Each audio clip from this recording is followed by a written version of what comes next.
Salut à toi qui nous écoute. Alors petit disclaimer avant le début de la vidéo, c'est donc le premier épisode, le vrai premier épisode de la série de vidéos dédiées au jeu de rôle sur la campagne de la malédiction du trône écarlate. C'est une vidéo qui est un peu plus longue que les autres, même si l'épisode 0 dédié à Elianar était un poil long. Alors n'hésitez pas à nous dire en commentaire si ce genre de format-là, cette longueur, une heure et demie, peut-être un peu plus, c'est quelque chose, ma foi, qui est compliqué à encaisser. Est-ce que vous préféreriez des épisodes plus courts, à l'image de certains des épisodes 0 qui faisaient une demi-heure 40 minutes? Alors, beaucoup de situations, c'est compliqué de réduire la taille, de sectionner en épisodes certaines parties de session, notamment le premier épisode. Mais bon, il y a peut-être un peu du rodage de ma part à faire là-dessus, vu que c'est la première fois que je fais ce genre d'exercice. Donc je verrai comment ça va se présenter au fil des avancées. Il y a des moments où ce sera plus facile que d'autres à faire. Mais en tous les cas, n'hésitez pas à nous dire en commentaire ce que vous en pensez sur ces histoires de longueur de vidéo. Voilà, merci de m'avoir écouté et bonne vidéo à vous.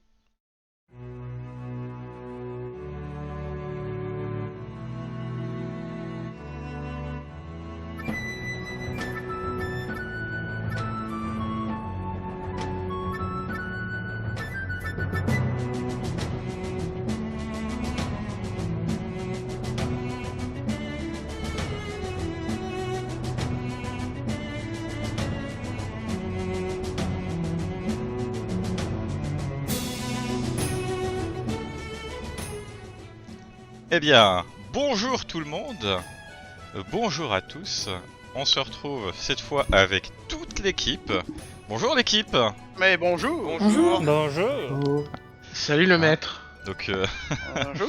on a tout le monde, on a Raji, on a Snoopy, on a Flarm, on a Greg, David et Pierre qui sont avec nous pour ce premier épisode de la malédiction du trône écarlate, après les petites sessions d'introduction, les petits épisodes 0. Ils commencent l'aventure. Je vais reprendre donc encore la base, je me répète beaucoup avec ces introductions, mais nous sommes bien sûr à Korvosa, la belle ville de Korvosa, le joyau de civilisation de la Varisie. En tout cas, ça a été longtemps le cas. Et nous retrouvons donc tous nos personnages que vous avez découverts dans les derniers épisodes. Et que, vous le savez, ils ont tous eu un point commun récemment, c'est qu'ils ont reçu une mystérieuse carte qui leur donnait un rendez-vous. Nous sommes donc en fin de journée, le coucher du soleil approchant, et nos héros, nos futurs héros, enfin peut-être, ce seront peut-être des vilains, on ne sait pas, ont cherché, se sont renseignés pour trouver la rue de la Lancette, le numéro 3. Et il se trouve qu'elle n'est pas bien compliquée à trouver. Nous retrouvons donc dans le quartier médian, le quartier touristique et très commercial de Korvosa, mais on se retrouve plus particulièrement du côté des docks. La grande allée de l'entrepôt longe tous les docks qui se trouvent sur les bords du fleuve Djegare, dans le district médian. Au niveau de cette allée, il se trouve une petite rue, appelée la rue de la Lancette, qui dispose de quelques bâtiments. On est dans une partie du district qui est très axée sur des docks, beaucoup d'entrepôts, des pêcheries, des pontons. Mais il y a quand même quelques maisons, quelques petits bâtiments et autres. Et c'est donc sur cette rue de la Lancette que se trouve le numéro 3. Il s'agit d'une petite maisonnette, vraisemblablement un studio, qui est construit sur une petite dalle de pierre qui lui sert de fondation sur les abords de ce grand fleuve qu'est le fleuve Djegare. Le bâtiment est principalement fait de bois et possède une seule porte qu'on atteint en montant quelques petites marches. Elle possède évidemment quelques fenêtres, mais depuis l'extérieur, on ne voit pas l'intérieur, à cause d'épais rideaux qui masquent ce qui peut bien se passer là-dedans. Et alors que tranquillement, cette chaude journée d'été s'achève, que le soleil commence à affaiblir légèrement, nous avons un premier aventurier qui va arriver sur les lieux. Ça va être l'arrivée d'Elianar. Elianar, tu arrives sur place. Tu regardes un peu autour de toi. Tu vois encore quelques personnes dans l'allée des entrepôts, l'allée principale, qui s'y baladent. Hein. Les entrepôts sont très actifs pendant la journée. Tu vois donc des gens un peu de tous bords, hein, des dockers, des citoyens, certains qui tirent encore quelques charrettes vides, peut-être les ramenant aux entrepôts après avoir fait leur livraison, ou effectuant une livraison de dernière minute. En ce qui concerne la rue de la Lancette, elle est plutôt vide. En même temps, il n'y a que l'entrée de quelques studios, et ensuite on arrive directement sur les abords du fleuve. Tu arrives donc, Elianar, tu vois cette maisonnette qui a l'air calme. Qu'est-ce que tu fais? Je m'avance d'un pas conquérant parce que je me rends compte que je suis assez mal à l'aise et j'essaie de prendre un peu plus confiance en moi. Très bien, tu t'avances. Tu veux En directement cette aller vers la porte. porte? Ouais, je vais vers la porte d'entrée, exactement, ouais. Très bien, tu arrives vers la porte d'entrée, hein, tu montes les quelques petites marches qui grincent légèrement, et tu arrives devant une porte de bois, ma foi, simple. La maison qui se trouve devant toi, que j'ai déjà décrite, est est dans un état relatif à l'extérieur. C'est pas l'un des bâtiments, l'une des maisonnettes les plus récentes de Corvosa, mais c'est pas non plus l'une des plus anciennes. Mais on sent qu'elle a un peu de vécu déjà, cette maisonnette. Tu te retrouves donc face à la porte, qu'est-ce que tu fais?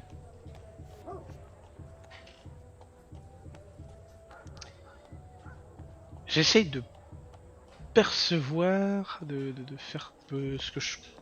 Vu que j'ai une perception, j'essaie de voir un peu ce que je peux voir aux alentours, s'il y a des choses qui peuvent m'aider, comme j'avais déjà fait Très dans bien, l'épisode tu 0. veux essayer Où d'écouter un peu, voir si tu entends du bruit à j'ai l'intérieur de la maison ou... peu visuellement si je vois quelque chose de qui pourrait me donner quelques informations, m'aider un peu à ouais c'est ça, un petit peu à peut-être me méfier du danger qui rôde autour ou si je vois quelque chose d'anormal. Eh bien écoute, t'essayes un peu de percevoir autour de toi, donc comme dit, tu remarques pour l'instant que tu es seul dans cette rue de la Lancette, hein, alors, puisque tu es le premier arrivé, mais ça tu ne Ouais. sais pas encore. Et tu écoutes un peu, il n'y a pas de bruit qui a l'air de venir de l'intérieur de la maison. Par contre, maintenant que tu es devant la porte, tu sens une petite odeur, comme un peu une odeur d'encens, qui est pas désagréable.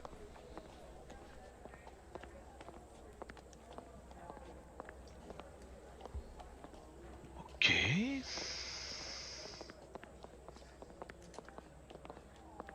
Eh bien, je rentre. Tu mets ta main Je sur pousse la la... porte. Tu mets ta main effectivement sur la poignée. Sur la poignée. Tu Et ouvres je la pousse la porte, elle porte. s'ouvre sans problème. Mais assez discrètement, je rentre, mais c'est discret, mais je suis assez confiant. Très bien. En tout cas, tu ouvres la porte. Effectivement, elle n'est pas verrouillée. Et tu arrives à l'intérieur. Je ne vais pas décrire l'intérieur tout de suite. Je vais d'abord faire arriver un autre personnage. Ça va être ensuite au tour d'Oksana, hein, la jeune femme du groupe, d'arriver sur les lieux. Toi, quand tu arrives, tu as à peine le temps d'apercevoir la porte de ce qui semble être la maison que tu recherches qui se ferme. Tu n'as pas vu qui est entré, mais tu remarques les mêmes choses. Hein, la maison, on ne voit pas au travers des fenêtres, il n'y a pas grand monde dans les rues. Déjà dans les des entrepôts, il y a quelques passants. Dans la petite rue de la Lancette, il y a, ma foi, pas du tout de monde. Qu'est-ce que tu vas faire de ton côté? Bah, moi aussi, du coup, je vais aller vers la porte et je vais écouter un peu, voir si j'entends quelque chose. Très bien. ben, t'entends peut-être quelques pas à l'intérieur de la maison. En même temps, tu as vu la porte juste se refermer. Donc tu sais vraisemblablement qu'il y a quelqu'un à l'intérieur.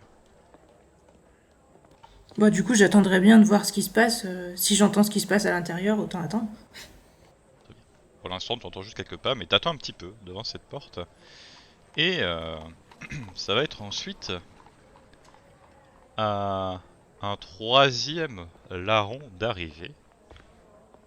Le gnome, pardon. Le gnome, pas le halflin, que dis-je. Le gnome du groupe, Azelius, qui arrive après sa petite mésaventure, qui arrive là, et toi tu vois donc cette jeune femme, aux cheveux gris foncé, qui est en haut des quelques petites marches, qui a l'air d'un peu observer les environs, et qui a l'air d'hésiter à entrer à l'intérieur de la maison, qui semble porter effectivement le numéro 3 de la rue de la Lancette que tu recherches. Eh bien, moi de mon côté, je me dissimule du mieux que je peux et je la regarde du plus loin que je peux pour ne pas qu'elle me voie. Très bien, bah tu vas me faire un jet de discrétion.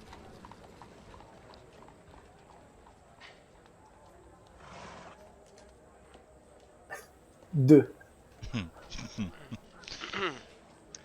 Alors, Oksana, de ton côté, tu peux me faire un jet de perception. Lance déjà le D20, il y a de fortes chances que... Bon, quoique t'as un gros bonus en discrétion, ceci dit, Azelius, tu pourras aller regarder et nous dire combien tu as de bonus dans les compétences de ta fiche.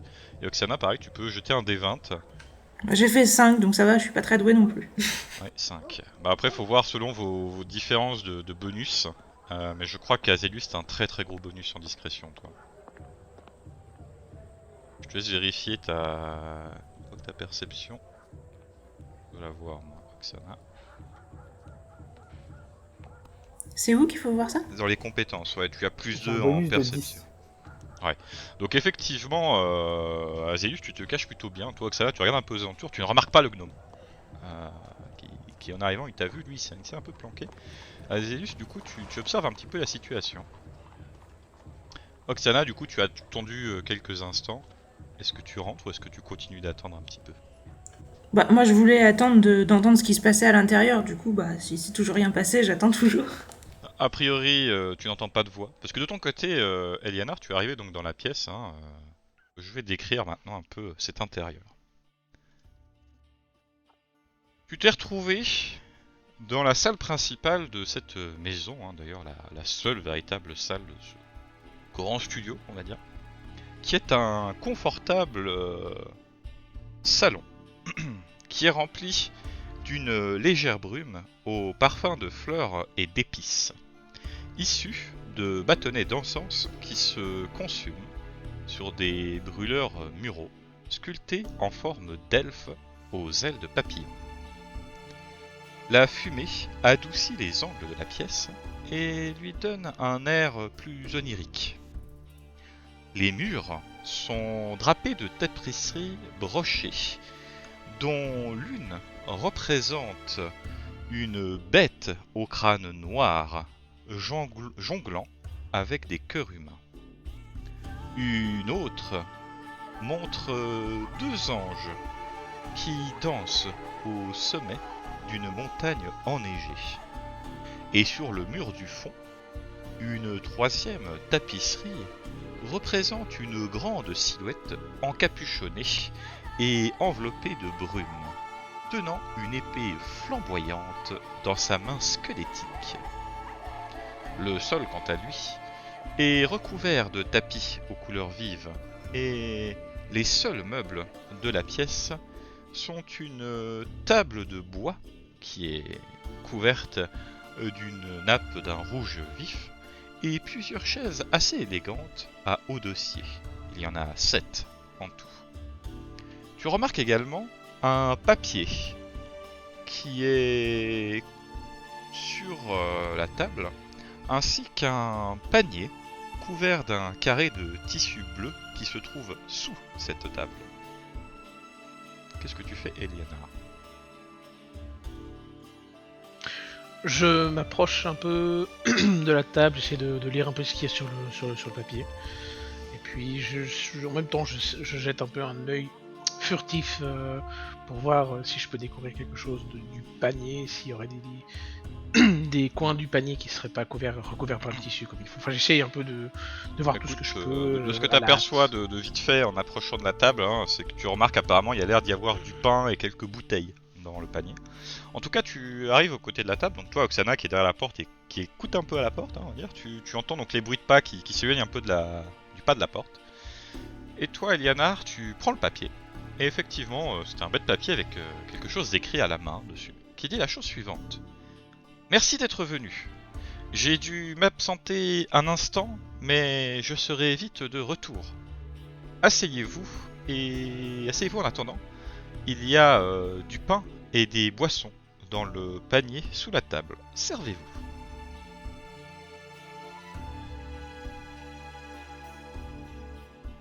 Bon bah là, je me fais pas prier, je m'assois, et puis je me dis que c'est un peu bête. J'aurais dû peut-être regarder le papier en premier, mais je m'assois et puis je prends une petite miche de pain. Effectivement, hein, tu tires une chaise. Xana, toi tu entends un peu hein, quelqu'un qui tire une chaise.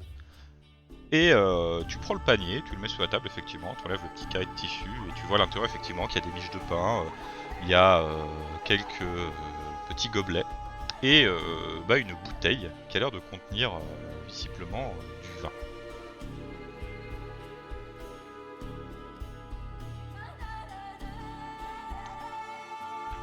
Bah du coup, si j'entends plus de trucs, je vais entrouvrir la porte et essayer de regarder si j'arrive à voir quelqu'un sans me faire remarquer.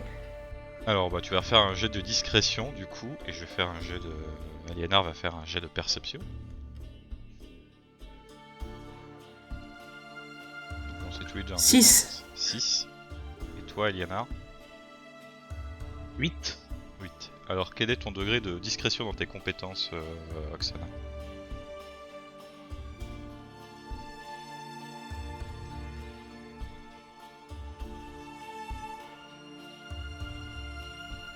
C'est dans quel onglet ça? Onglet compétences.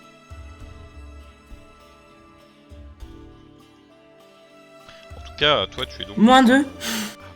C'est pas discrète du tout. Du coup, effectivement, tu essayes d'entrouvrir la porte discrètement, mais toi, Elianar, tu entends un peu la porte qui s'ouvre. En fait, c'est même pire que ça, parce que là où tu t'es assis, t'as la porte en visu complètement.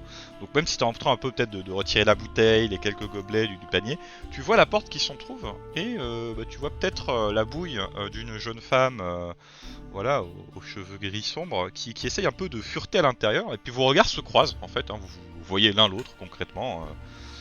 Ouais, du coup, quand je vois qu'il me voit, je lui fais un sourire un peu gêné. Toi de ton côté, Azélus, hein, tu vois la jeune femme qui essaie d'ouvrir la porte un peu discrètement et qui regarde un peu à l'intérieur. Très bien. Du coup, bonjour. Moi je sursaute un peu. Bonjour. Je m'appelle Yanar. Qu'est-ce que tu fais là? Tu as un rendez-vous aussi ici? Oui, c'est votre maison? Ah non, pas du tout. C'est pas la mienne. J'avais rendez-vous ici. Je viens d'arriver à l'instant. Mais j'ai lu une lettre où il est écrit dedans que la personne a dû s'absenter et que pour patienter, on m'a invité à prendre place autour de cette table et puis on peut effectivement déguster un verre de vin et manger un peu de pain qui sont dans ce panier que tu peux voir sur la table. Il était réservé apparemment pour nous, donc si ça peut te détendre et te mettre à l'aise, je te laisse prendre place autour de la table, à moins que tu ne sois pas convoqué au rendez-vous. Je sais pas trop ce que tu fais là. Donc, a priori, je suis venue pour la même chose que vous, donc oui, je vais venir m'asseoir. Par contre, je vais pas toucher à la nourriture, parce que je suis pas trop confiant. En tout cas, Oksana, du coup, tu rentres à l'intérieur, donc tu découvres la pièce que j'ai décrite tout à l'heure avec à la fois son encens, ses tapis et surtout ses tapisseries. Et tu vas prendre place. De ton côté, Azélus, tu vois donc la jeune femme qui rentre à l'intérieur de la maison. Est-ce que tu continues de fureter un peu ou est-ce que tu attends? Est-ce que tu y vas? Ah, moi, si la rue me semble vide, j'essaye de faire le tour de la maison pour voir si rien ne serait visible de l'extérieur. Très bien. Donc toi tu vas partir pour commencer à faire un peu le tour de la maison. Pendant que tu fais ça, ça va être au tour d'un homme d'arriver. Ma foi, d'un homme qui a peut-être l'esprit encore un peu enfumé, une partie de ses vêtements un peu brûlés ici et là, qui arrive. Il s'agit bien sûr de Vincent. Tu arrives au niveau de la rue de la Lancette et tu vois donc la fameuse maison. Sachant que je t'ai fait un jet de perception caché, toi tu gaules direct, hein, tu remarques direct ce gnome. Donc tu vois un petit personnage qui un peu un peu bien portant, habillé assez de manière assez classe quand même. Voilà, il a un style certain. Qui commence un peu à faire le tour de la maison, à essayer de voir s'il peut pas fureter au travers d'une fenêtre et autres. Qu'est-ce que tu fais, Vincent? Eh bien, je m'approche de cet individu en question parce que euh, je trouve son attitude un peu suspecte. Azelius, du coup, toi tu entends assez vite peut-être les bras, ouais, non, les pas un peu, peut-être un peu plus lourds de Vincent, hein, qui, je le rappelle, porte une armure. Euh, Pas la grosse armure, mais voilà, il est un peu équipé quand même. Et du coup, effectivement, Vincent, t'arrives au niveau de cet individu suspect. Alors, je lui pose la main sur l'épaule et je l'interpelle. Alors, si tu veux lui poser la main sur l'épaule, il va falloir que tu te penches. C'est un gnome, je rappelle. C'est vrai, je me penche sur lui. C'est vrai que je n'avais pas fait gaffe à ce détail, mais... Et là, mon ami, qu'est-ce que vous faites à tourner autour de cette maison? Je ne suis pas votre ami. Et je fais bien ce que je veux. En tout cas, les deux à l'intérieur, Oksana et Eliana, vous avez entendu peut-être le oh là, mon ami, hein, de Vincent à l'extérieur, parce qu'ils sont juste devant une des fenêtres, qui est à la fois masquée par les tentures, et il s'est pas montré particulièrement discret. Donc vous avez entendu le oh là, mon ami, et apparemment ça a l'air de parler dehors, non loin d'une des fenêtres, qui est pas si loin de vous que ça. Bon, moi, Moi, je j'écoute. sursaute un peu, je suis assez C'est tendu. interpellé parce que effectivement ça a été assez. Ouais, et puis j'ai entendu le hola, mon ami, assez fort. Puis je suis toujours un peu sur la défensive, donc rapidement je tourne la tête direction de la fenêtre où le son est provenu, il me semble que le son est arrivé, et puis je regarde un petit peu, toujours avec un peu de méfiance, ce qui se passe dehors, qui c'est qu'il y a. D'accord. Bon, pour l'instant vous voyez pas parce qu'il y a la tenture, hein, vous aussi, mais effectivement, si vous tendez l'oreille et que vous faites silence, vous allez peut-être, vous allez entendre leur discussion. Je vous laisse reprendre du coup Zedus et Vincent. Alors, puis-je te demander pourquoi tu furettes autour de cette bâtisse? Puis-je te demander qu'est-ce que tu fais, toi, derrière moi, autour de cette bâtisse? Eh bien, je suis venu car on m'a donné rendez-vous ici et je tombe sur toi. Je n'ai donné rendez-vous à personne. Donc, ce n'est pas toi qui es responsable du curieux message qui est inscrit sur cette carte. Je lui montre ma carte. Effectivement, hein, donc Zedus, tu reconnais son souci de la carte vu que tu as exactement la même. Je ne suis pas l'auteur de cette carte. Bien, bien. Alors, puisque tu es déjà là depuis, je présume, quelque temps, qu'est-ce que tu peux me dire sur cet endroit? Rien. Il y a une Rien femme du tout. dedans. Il y a une femme. Quelqu'un d'autre? Je n'en sais rien. Est-ce qu'elle avait l'air dangereuse, cette femme? Prudente. Prudente. Très bien. Qu'est-ce que tu suggères? Parce que j'imagine que tu n'es pas venu là pour rien. Je suggère que tu rentres dans la maison. Je rentre dans la maison. Et pourquoi n'irais-tu pas en éclaireur? Moi, je fais le tour. Toi, tu fais le tour, tu es déjà là à faire le tour depuis déjà un petit moment, mon ami. N'est-ce pas? J'ai été interrompu. Je pense que, vu ta taille, sans vouloir t'offenser, tu serais beaucoup plus discret que moi en entrant là-dedans.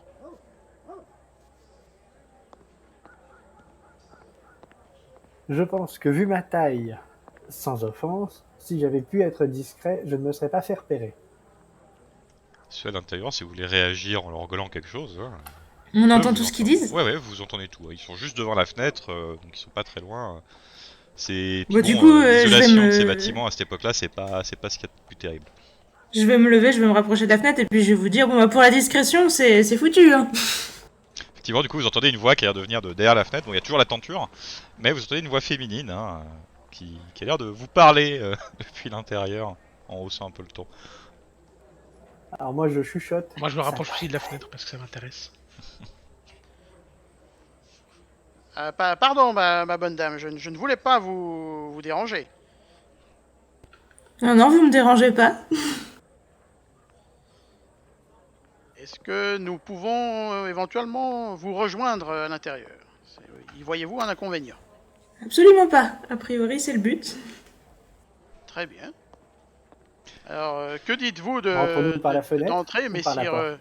messire Gnome? Bah, vous faites que selon votre préférence, hein, si vous voulez passer par la fenêtre, je vous J'ai le l'interdis droit pas. de lancer le gnome par la fenêtre. Tu peux essayer de lancer le gnome par la fenêtre. Je suis pas sûr qu'il se laisse faire. En tout cas, pendant que vous êtes un peu en train de discuter et autres, eh bien, il y a deux hommes plutôt costauds, plutôt voilà, qui ont une carrure plutôt intimidante, qui arrivent enfin, qui ont peut-être un peu plus galéré pour trouver la rue de la Lancette. Évidemment, hein, voilà. Mais en tout cas, qui finissent effectivement par la trouver. Et puis vous remarquez du coup le gnome, l'humain, hein, Vincent, qui sont devant cette fenêtre, qui ont l'air de parler devant la fameuse maison que vous recherchez. Et donc bien sûr, je parle d'Akrimar et d'Orson qui arrivent.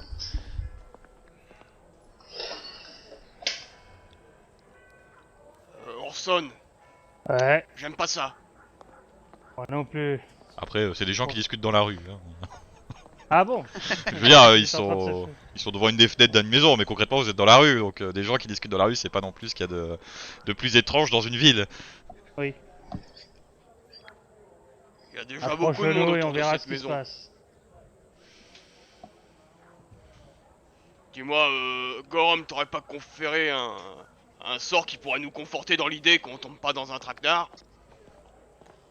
Si tu veux, je peux t'aider à cogner mieux, mais sinon, non. Ouais. Je peux, si tu veux, essayer de voir si les environs ne sont pas enchantés. Par exemple. Bah, je vais tenter du coup une détection de magie. Effectivement, tes yeux se mettent à briller un petit peu, tu regardes un petit peu les alentours. Pour toi, ça a l'air d'être une rue, une maison, tout ce qui est de plus normal. Peut-être que, oui, effectivement, les... Azelius, toi qui es peut-être un peu plus prudent et sur tes gardes depuis tout à l'heure, hein, en plus depuis que tu te fais un peu relater, on va dire, par cet humain, toi tu aperçois le duo de demi-orques qui regardent un peu aux alentours, qui ont l'air de vous avoir observé et qui ont l'air... peut-être que t'avais peut-être pas trop... Tu peux être méfiant vis-à-vis de l'humain, mais clairement les deux demi-orques là, en termes d'intimidation et de... Voilà, ils sont à un niveau au-dessus, on va dire. Ah mais largement, d'ailleurs, je me place derrière l'humain pour le mettre en première ligne face aux orques.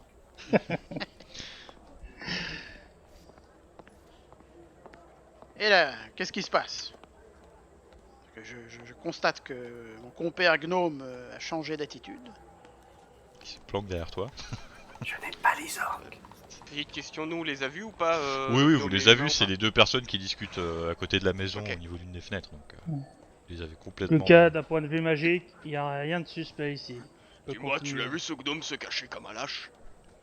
Un gnome, hein, après. Bonjour, messieurs. Bonjour. Bonjour. Que faites-vous par ici? Je trouve qu'il y a beaucoup de monde en ce moment. Ça vous regarde? Vous êtes de la Je police? pourrais te poser la même Regarde. question, l'humain. Peut-être me revient Oh, pas. que moi aussi je suis à moitié. Non, je retire parce que moi aussi je suis à moitié humain. Oui, t'as moitié humain aussi. Ouais, je retire ça. Je pourrais te poser On la a- même question. On m'a donné rendez-vous ici et je trouve mon compère gnome ici derrière moi qui apparemment avait rendez-vous aussi ici. Eh ben, t'es pas le seul, et je sors la carte. Effectivement, tu reconnais la même carte Sur que ma toi, carte. Vincent. Et je suis sur la carte à peu près à mon tour, à peu près en synchro avec Orson du coup. Alors jette un coup d'œil à ça. Alors je regarde et cela me paraît curieux. C'est bon, les papiers Ouais, sont en bah, t'es règle, pas on le peut seul, mon continuer. Cela me paraît curieux. Il y a Ouais, déjà numéro de quelqu'un dans cette bâtisse. Apparemment, on peut rentrer sans danger. Rentrons. Alors allons-y.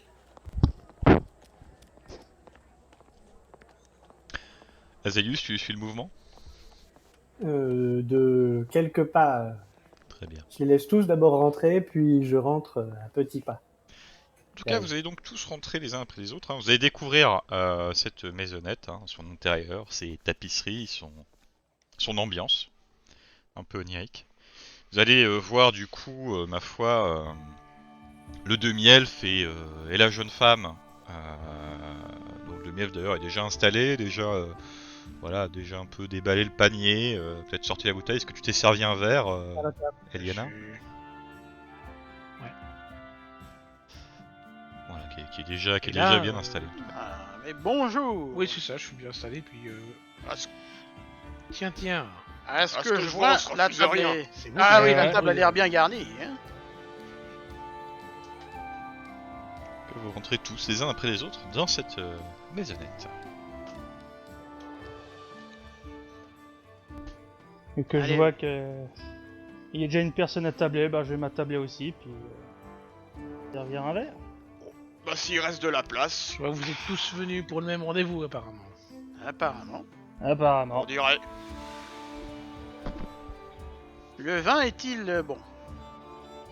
Alors, Aliénars, de ce que tu peux en dire, le pain est frais, le vin n'éclaire, bon, c'est peut-être pas un très grand cru, bien que t'as peut-être pas spécialement de connaissance des grands crus qu'achètent les nobles, mais le vin est bon, le pain est bon aussi.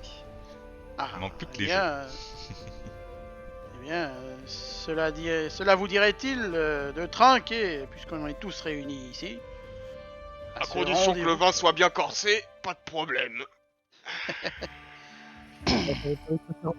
Mais pourquoi pas, autant attendre, autant trinquer en attendant. En tout cas, vous commencez à vous installer, hein, et comme dit, vous remarquez tous qu'il y a 7 chaises autour de cette table. Donc vous êtes 6.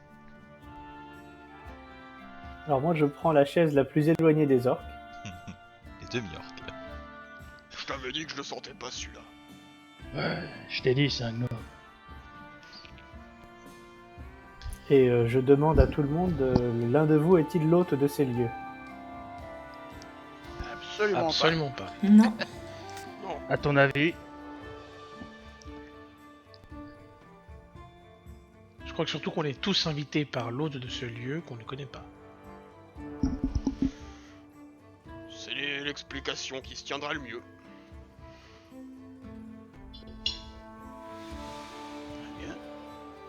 Ah, ça fait quand même 35 minutes que j'attends, moi, déjà. Ah, donc toujours pas de... Non, ça fait un peu moins de temps que ça, en vérité. Ah, ça fait moins de temps, ça C'est fait vrai. quoi, un petit quart d'heure? Bah même pas, en vrai, même pas. Depuis le début vraiment de l'arrivée des Lianars et là maintenant, ça fait peut-être même pas une petite dizaine de minutes. Ah, ouais, je suis impatient, moi. Mais J'estime Et toujours à cette la carte, hausse. effectivement, ça tout tu le monde peux. l'a reçue, cette carte? Bon, moi, je sors la mienne et Ouais. je la montre. Je la mets devant Pareil. moi, Oui. comme ça. Aussi. Je sors la mienne. aussi. On joue tous carte sur table. Exactement. Exactement. Tout le monde a pris place ou des gens ne se sont pas installés à table? Non, tout le monde a pris place. On est tous à table, je crois. Ouais. En tout cas, vous êtes du coup Sauf le attablés, blanc qui est derrière. vous vous montrez vos cartes respectives, hein, qui sont effectivement toutes les mêmes. Il reste toujours une place libre. Et alors peut-être que vous commencez un peu à faire connaissance, tour peut-être de vous présenter brièvement, déjà vous donner vos noms, hein, ce qui se fait de manière logique en société quand on partage sa table avec quelqu'un. Vous allez entendre les petits escaliers qui mènent à la porte, hein, qui sont un peu grinçants, qui vont grincer sous des pas, ma foi, assez légers. Et la porte qui va s'ouvrir sans particulièrement de discrétion. Et vous allez voir du coup une femme, une humaine, entrer. Une varisienne à la peau plutôt claire, pour une varisienne, hein, légèrement bronzée, qui est vêtue assez simplement de vêtements de couleur plutôt sombre, hein, une robe qui a dans les teintes un peu pourprées sombre. Elle porte un petit bandana assorti à ses cheveux plutôt longs et bruns qui sont attachés. Et alors qu'elle rentre, elle vous observe, elle vous voit tous un peu attablés. Elle est, ma foi, plutôt charmante. C'est une jeune femme peut-être d'une trentaine de printemps. Peut-être même un peu plus. Qui affiche du coup un grand sourire quand elle vous voit tous attablés. Et elle vous dit je suis navré pour mon retard, mais je vois que vous êtes déjà tous là. Elle referme la porte derrière elle.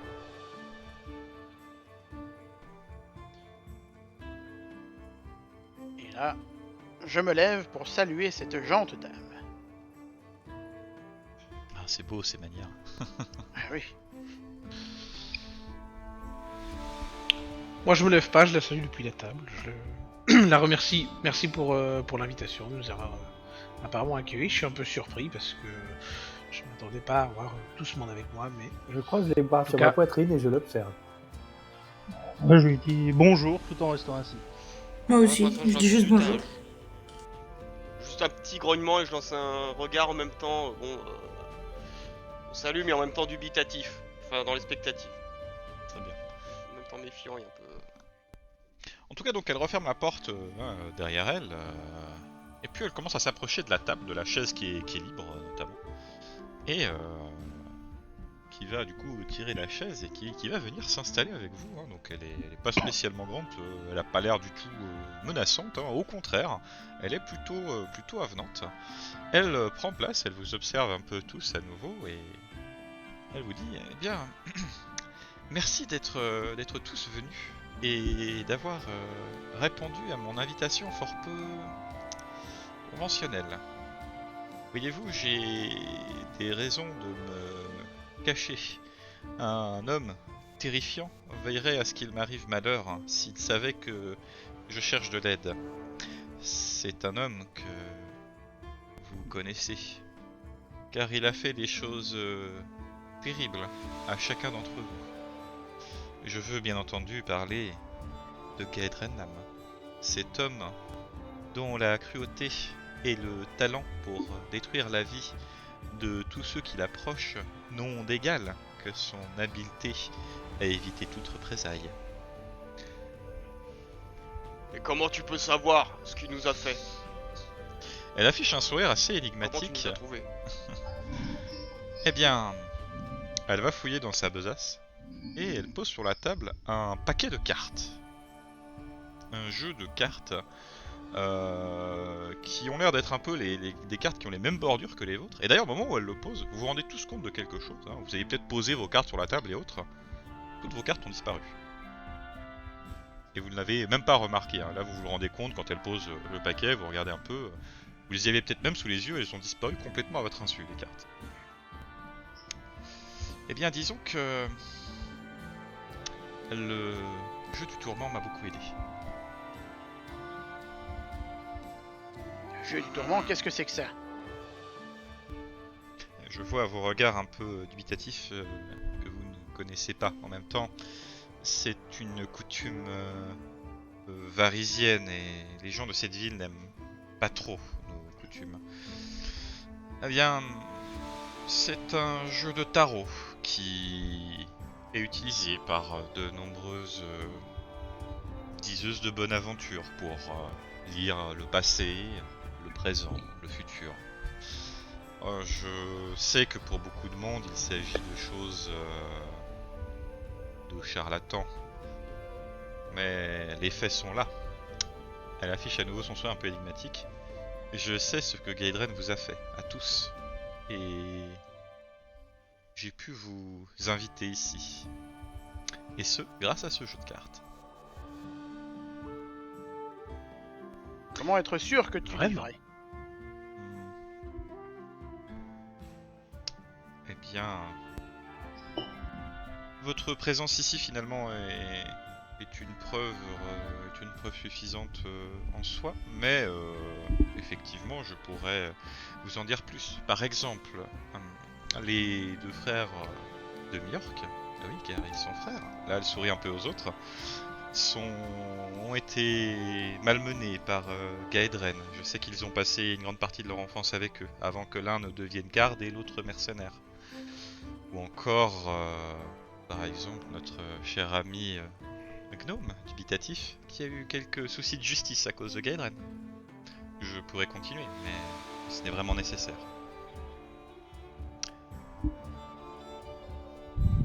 Bien. Et du coup, vos cartes, elles peuvent Oui, pas nous pourquoi dire pas, où le raison. trouver, par exemple, Gaedren? Eh bien, Ouais. si je vous ai invité, c'est toujours une bonne raison. Mais, avant toute chose, j'aimerais tout de même vous raconter mon histoire. Après tout, j'en sais beaucoup sur vous, alors que vous ne savez rien sur moi. Et d'ailleurs, je suis un peu seul, j'oublie même de me présenter. Je me nomme Ouais. d'ailleurs Zelara. Remarque très juste. C'est vrai que pour moi, je vous connais déjà, donc c'est un peu étrange cette situation, mais voilà, vous pouvez m'appeler Zelara simplement. Et concernant mon rapport à Gaedren, eh bien, il y a un an, les voleurs de Gaedren, ces petits lames, m'ont pris ceci. Elle remonte à nouveau son jeu de cartes du tourment. Voyez-vous, vous vous en doutez peut-être, dû à votre présence ici et ce que je viens de vous dire, il est un peu spécial. D'ailleurs, il est très important pour moi et c'est un souvenir de famille, transmis de génération en génération, depuis très longtemps. Et bien sûr, c'est aussi mon seul moyen de gagner ma vie. Quand les Tyrlen de Gaedren l'ont volé, Eran, mon fils, s'est mis à leur recherche. Il les a retrouvés et a pu récupérer mon jeu de cartes. Bien sûr, il eut des représailles. Un peu plus tard, mon fils eut une petite récompense pour avoir retrouvé les bandits de Gaedren. Gaedren l'assassina. Bien sûr, j'ai demandé de l'aide à la garde, mais ils n'ont rien pu faire. Alors, j'ai posé des questions autour de moi. Et surtout, j'ai consulté mon jeu du tourment. Et enfin, j'ai été récompensé. Le tourment m'a montré ce qui vous est arrivé. Le tourment m'a tourné vers vous, m'a indiqué que vous pouviez résoudre cette situation, que vous pouviez mettre un terme aux agissements de Gaedren. Après, les raisons pour lesquelles le tourment semble vous avoir choisi vous particulièrement reste un mystère, car des gens qui en veulent à Gaedren dans cette ville, il y en a de nombreux. En tous les cas, le tourment m'a aussi indiqué où il se trouvait en ce moment. Alors parle, dis-nous où donc il se trouve. Et où se trouve-t-il? Il se trouve dans une vieille pêcherie, abandonnée, non loin d'ici. Bien sûr, j'aimerais pouvoir vous aider, mais... disons qu'elle lève un peu ses bras, elle se regarde. Je ne suis qu'une diseuse de bonne aventure et... je serais plus un boulet qu'autre chose pour vous. Vous avez tous des... capacités. Moi, je ne sais que lire mon jeu de cartes. Mais... je peux tout de même vous aider avec celui-ci. Vous vous doutez peut-être que tous les jeux du tourment ne sont pas comme le mien. Après tout, j'en sais beaucoup sur vous. Et c'est quelque chose qui moi-même m'intrigue.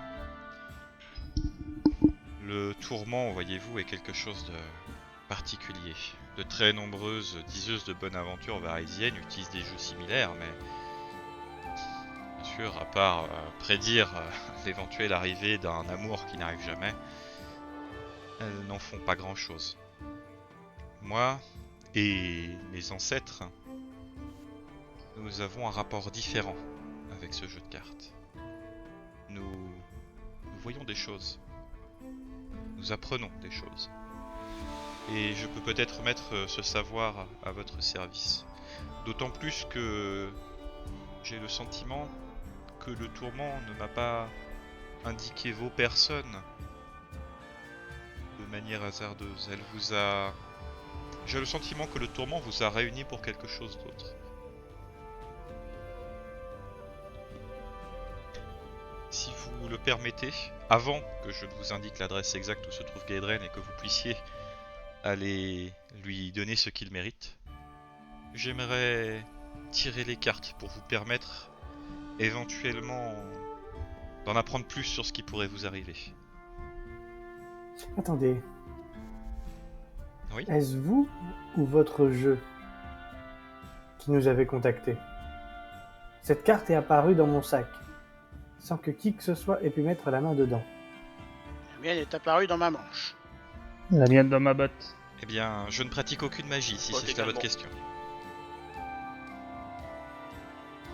Ça veut dire que votre jeu de cartes connaît déjà votre adresse et exactement ce qu'il faut écrire pour nous faire venir. Eh bien, croyez-vous au destin? Chez nous, les Varisiens, le tourment est l'incarnation du destin.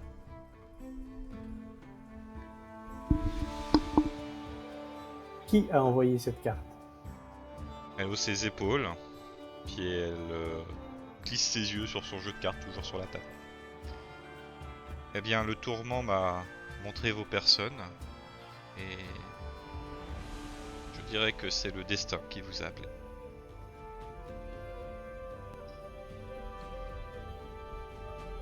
De ma part, C'est un peu Je drôle de méfie pouvoir du faire une destin. belle chanson. Incroyable. C'est un peu bizarre, c'est le destin qui a écrit sur les cartes. Ouais. Mais... En effet, après tout, où sont ces fameuses cartes que vous avez reçues? Elle sourit. Ce cas, le destin peut nous indiquer tout de suite la cachette de Gaedrenlam. Voyez-vous, le tourment aime bien passer par des chemins parfois énigmatiques.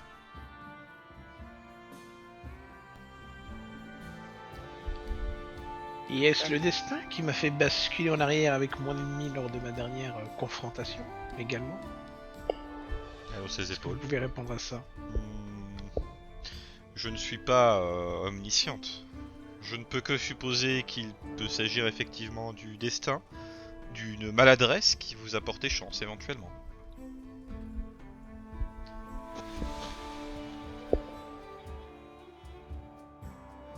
et que pouvez-vous nous dire sur le fait que ça fait je ne sais pas combien d'années que je traque cet individu et qu'il arrive toujours à me filer entre les doigts?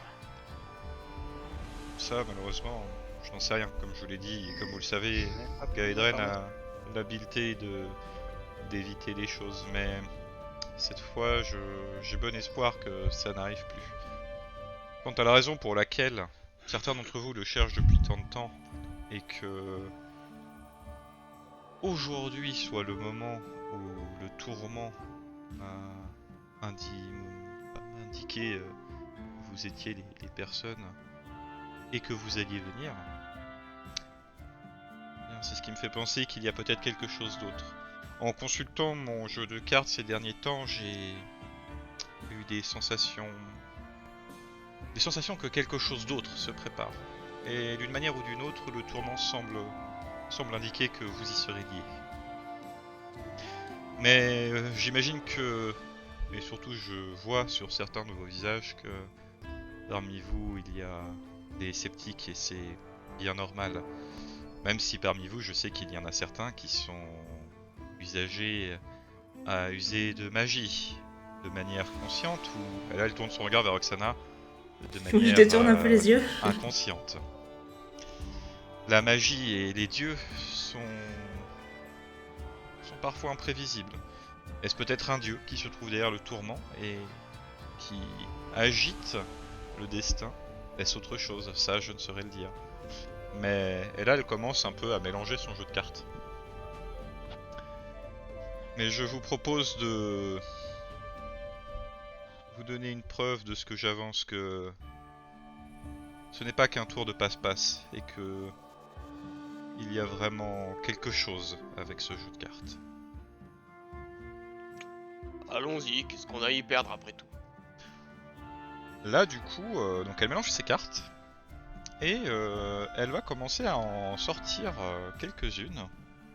Elle va en sortir 9 exactement, qu'elle va poser en carré de 3 sur 3. Carré de 9 cartes. Elle les dispose au milieu de la table. Elle dit bien. Tout d'abord, chacun d'entre vous va devoir tirer une carte. Elle sera votre carte maîtresse pour le tirage. C'est une sorte de guide, d'annonciateur. Pour être honnête, je ne sais pas comment le jeu de cartes va exactement réagir avec vous. Comme je vous l'ai dit, les cartes me montrent parfois des choses. À moi comme à mes ancêtres, nous avons parfois eu des visions. Et au vu du lien étroit que le tourment semble vous accorder, il se passera peut-être quelque chose lorsque vous prendrez ces cartes.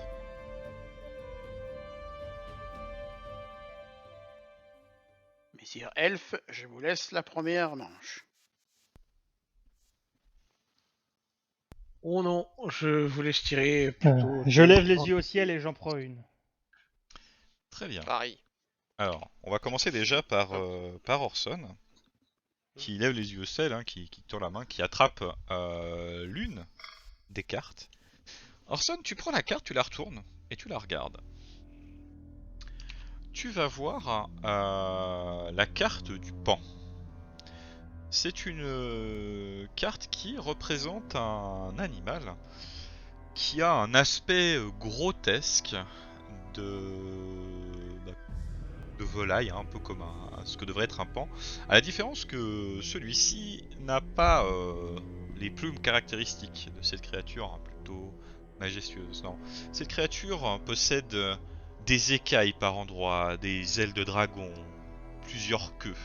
Et ce qui la rapproche le plus du pan, ce sont ses couleurs chatoyantes et diverses. Il y a également un symbole de clé sur le centre de cette carte. Mais ce n'est pas la seule chose qui se passe. Alors que vous voyez que le demi-orc Orson prend la carte et l'observe, vous avez l'impression qu'Orson est un peu ailleurs, l'ombre d'un instant. De ton côté, Orson, tu vois la carte et d'un seul coup, tu es transposé ailleurs. D'un seul coup, tu te rends compte que tu n'es plus à cette table, en train de discuter avec cette diseuse de bonne aventure. D'un seul coup, tu as une odeur de viande fraîche, qui te vient aux narines. Elle est presque écœurante, tant il y en a. Tu te retrouves dans ce qui semble être une boucherie. Tu vois des silhouettes que tu es incapable de décrire. Elles sont floues. Et elles sont en train de travailler. En train de transporter des gros morceaux de viande, de les découper. Alors que tu es dans cette pièce, que tu sens cette forte odeur qui t'écœure, tu ressens quelques émotions. Tu as une impression de malveillance. Et soudain, une autre silhouette arrive. De la même manière que les autres, tu ne peux pas la décrire, elle est floue. Elle semble donner quelques instructions aux autres. Tu n'entends pas de mots, mais tu la vois faire des mouvements. Et les autres silhouettes s'arrêtent pour l'écouter. Quand cette silhouette est là, tu ressens d'autres émotions. Une émotion plus de bonté, une émotion de colère, certes, mais tu ressens plutôt un bon fond en cette silhouette. Malgré l'impression qui va vite se confirmer, car en observant cette silhouette, en plissant un peu les yeux et en essayant de voir de qui il s'agit, tu as l'impression de voir comme un espèce de serpent argenté qui s'enserre autour de lui pour l'étreindre. D'un seul coup, tu reviens à toi, tu clignes des yeux et tu es à nouveau à cette table, cette carte dans la main, en train de l'observer. Pour les autres, ça a duré vraiment un instant, vous l'avez vu un peu ailleurs quelques secondes. Toi, t'as l'impression que ça a duré une bonne minute, ta vision, Orson. Mes yeux vont de Je Orson jette à la la carte carte. sur la table et puis... c'est quoi ce bordel? Tu vois que Zelara, du coup, elle t'observe avec attention. Vous avez vu quelque chose, n'est-ce pas? T'en avais vu ma réaction?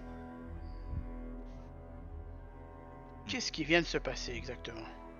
Eh bien, je pense que le tourment lui a montré quelque chose. Il peut s'agir d'un événement futur, d'un événement en train de se produire, ou d'un événement passé. Quelque chose qui aura... ou qui a eu de l'importance. Alors, qu'est-ce que tu as vu? Alors regarde un peu la J'en sais carte rien. que t'as jetée. Le pan. Cette carte représente un changement personnel. Le plus souvent. On la De base, voit que tous ça- la carte ou pas? Ça, Oui, oui, ça oui, me là, parle, il- Ouais, on ça, la voit tous, ça ok. m'évoque quelque chose par rapport à, je sais pas, mon passé. Non, absolument rien.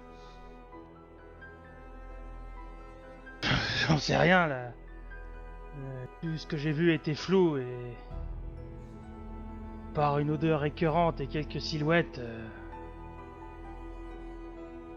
pas grand chose.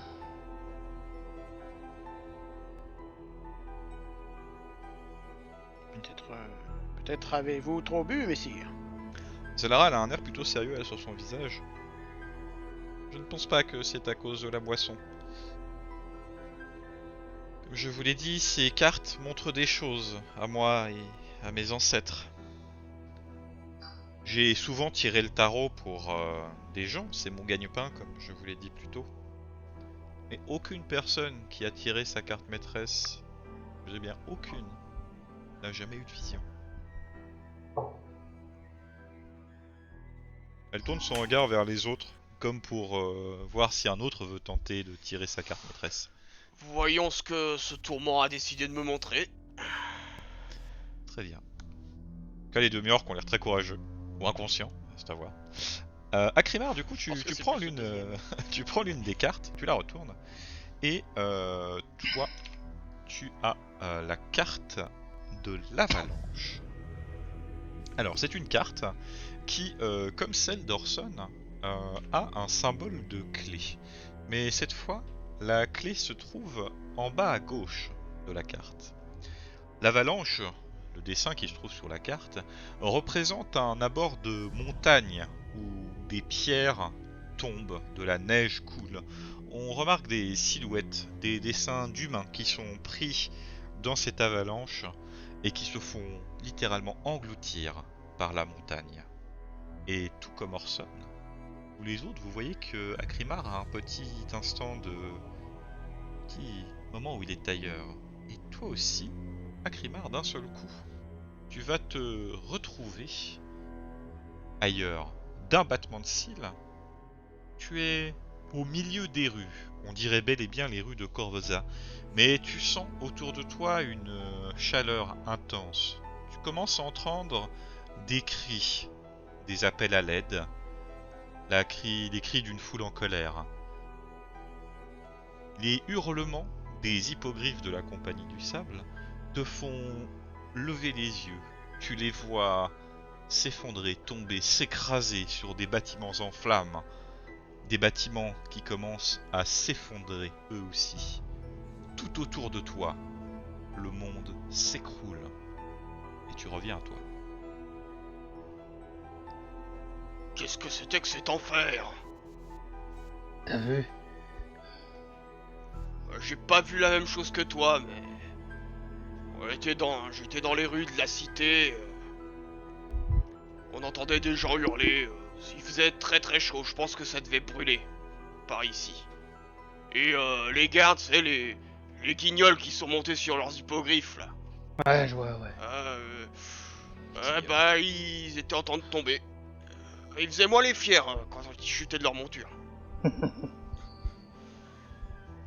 Mais ça semblait montrer quelque chose de... On aurait dû une véritable apocalypse. Un signe inquiétant, on va dire Zelra. Cette vision montre bien qu'il va se produire quelque chose de peut-être plus grand que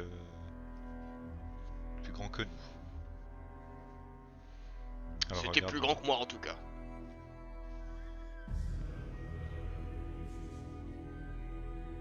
Bien. Eh bien, s'il faut remettre notre destin entre les mains de ces cartes, allons-y. Très bien. Du coup, Vincent va approcher sa main de l'une des cartes encore disponibles et va la retourner. Toi, tu vas tomber sur la carte du jongleur. C'est une carte. Elle aussi, elle possède un symbole de clé. Mais cette fois, la clé se trouve en haut à droite. La carte représente un géant joyeux en train de marcher au milieu d'une forêt qu'il surplombe. Alors pour un géant, il est même colossal, hein, d'une taille immense. La cime des pins n'atteignant que ses genoux. Le géant avance joyeusement en jonglant avec un éléphant, une maison et un énorme rocher. Alors que tu observes la carte, toi aussi, comme les deux autres, tu vas te retrouver un peu dans le vague et avoir une sensation étrange. Tu te retrouves d'un seul coup essoufflé. Tu es en train de courir. De ce que l'on dirait, tu es sur les tuiles. Cette ville qui est construite au-dessus de la ville, cet amas de maisons de bois disproportionnées, de planches qui permettent de voyager dans des ruelles étroites et sombres. Tu es en train de courir et tu es en train de poursuivre une silhouette devant toi que tu ne parviens pas à distinguer. Alors que tu la poursuis, tu ressens une très forte émotion. Une émotion de peur, de tristesse et une sensation que tout te tombe dessus alors que tu n'y es pour rien. Alors que tu cours et que tu t'essouffles, tu reprends soudain tes esprits. Tu te retrouves même, hein, vous voyez les autres, que d'un seul coup, Vincent, quand il a l'air de reprendre un peu ce truc, il est d'un seul coup essoufflé. Il respire peut-être un peu plus fort, reprend son souffle. Et là, qu'est-ce qui vient de m'arriver là? C'est quoi cet ensorcellement? Bah, à peu près la même chose à nous, tu penses pas? Il y en a à qui il faut tout Or, c'est expliquer. mystérieux.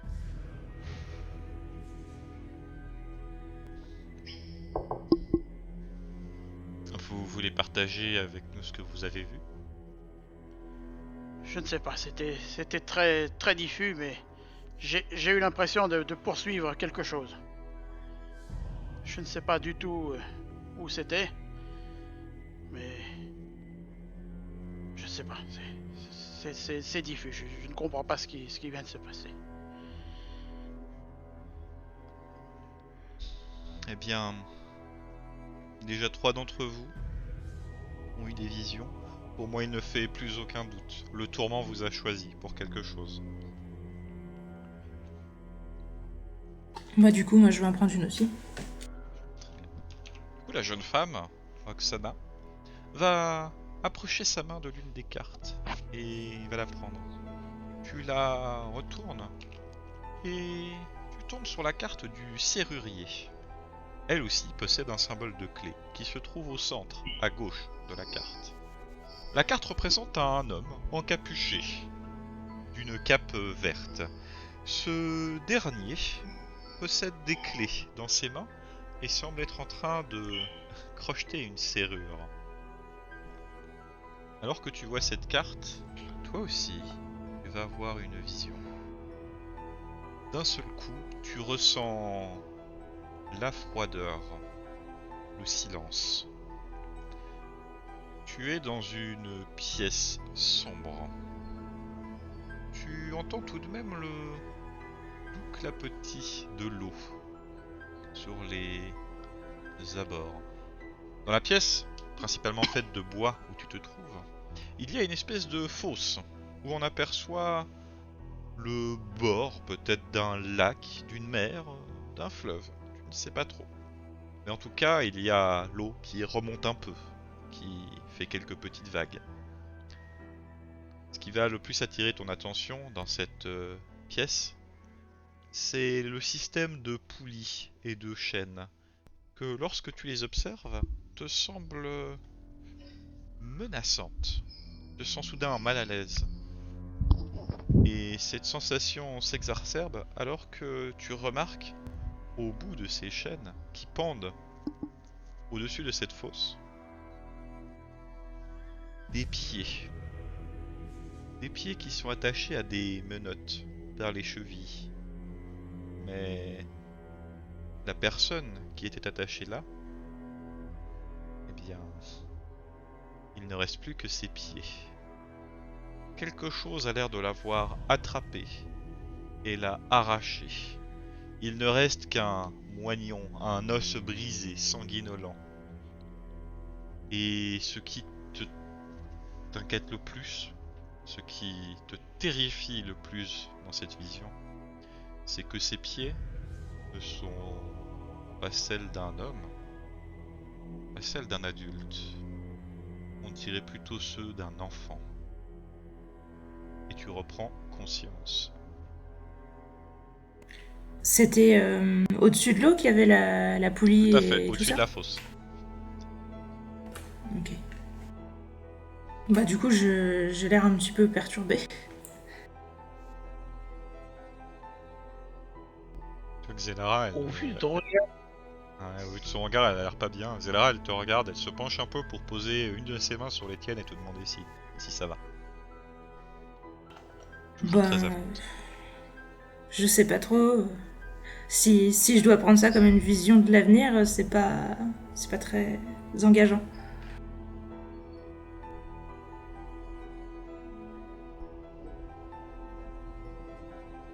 Le destin a l'air pour le moins curieux.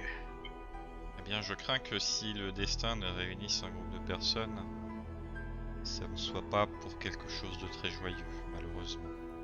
Mais qu'avez-vous vu? Je sais pas trop comment vous le résumer, mais disons que ça me laisse entendre que la personne que je recherche est peut-être morte, ou en tout cas qu'elle le sera avant que je la retrouve.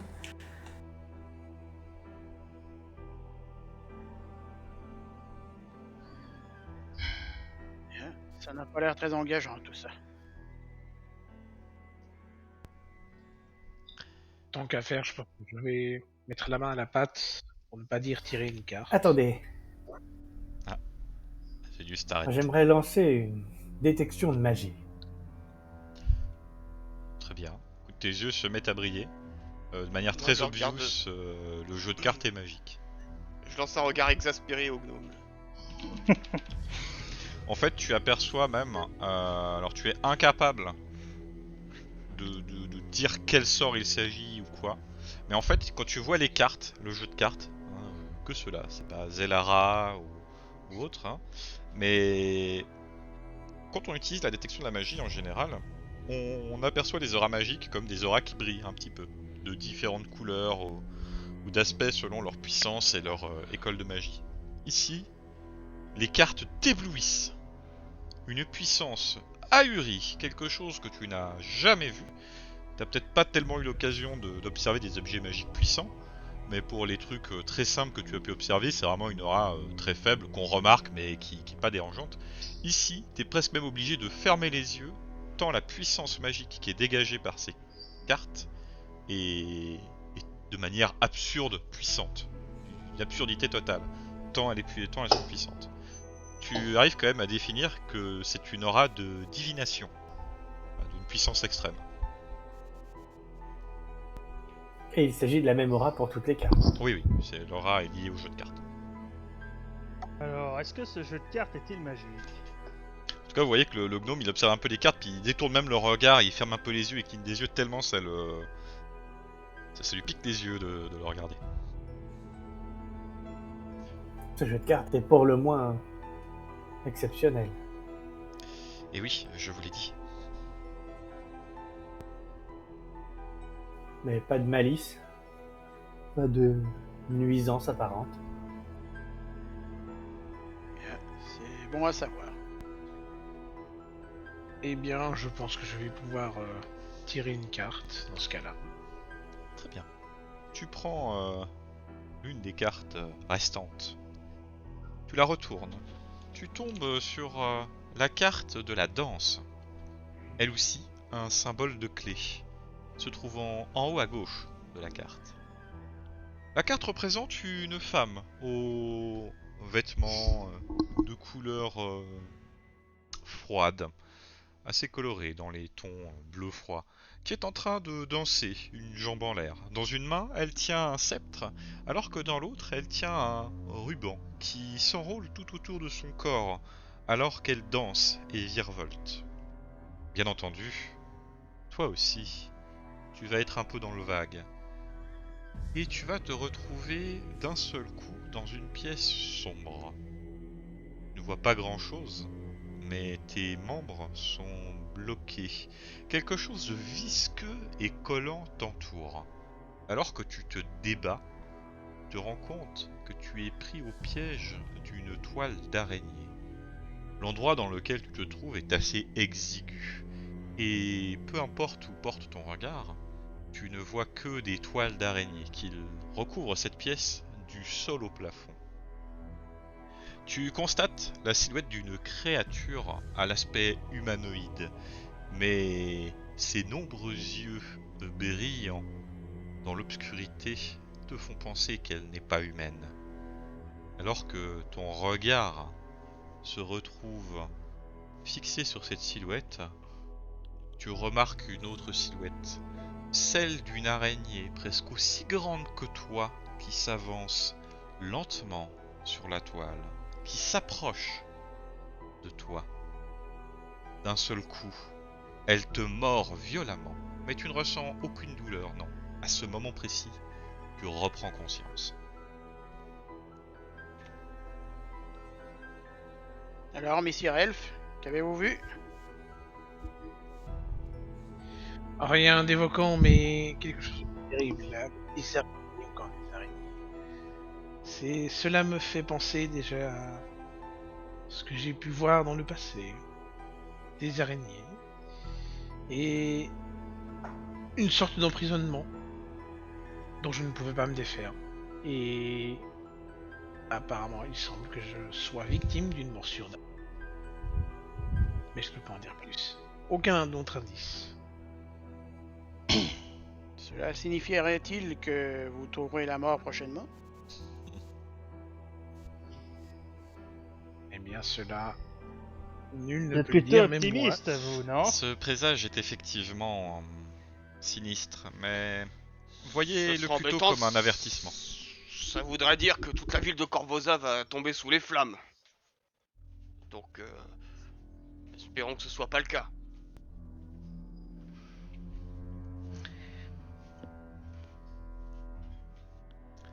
Zelara tourne son regard vers Zelius, qui est le seul qui n'a pas encore tiré de carte. Eh bien, pour ma part, j'hésite.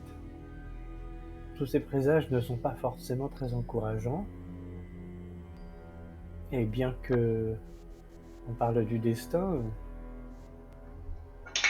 je ne vois pas ce qui m'inciterait à connaître ma mort, qu'elle soit proche ou lointaine. Est-ce que ce qui se passe avec ces cartes se réalise toujours ou est-ce qu'on peut le changer? Eh bien, comme je viens de le dire juste avant, il ne faut pas. Le présage est sinistre, mais on peut y voir surtout un avertissement. Peut-être que notre ami Elianar se méfiera d'endroits où il y a de telles araignées.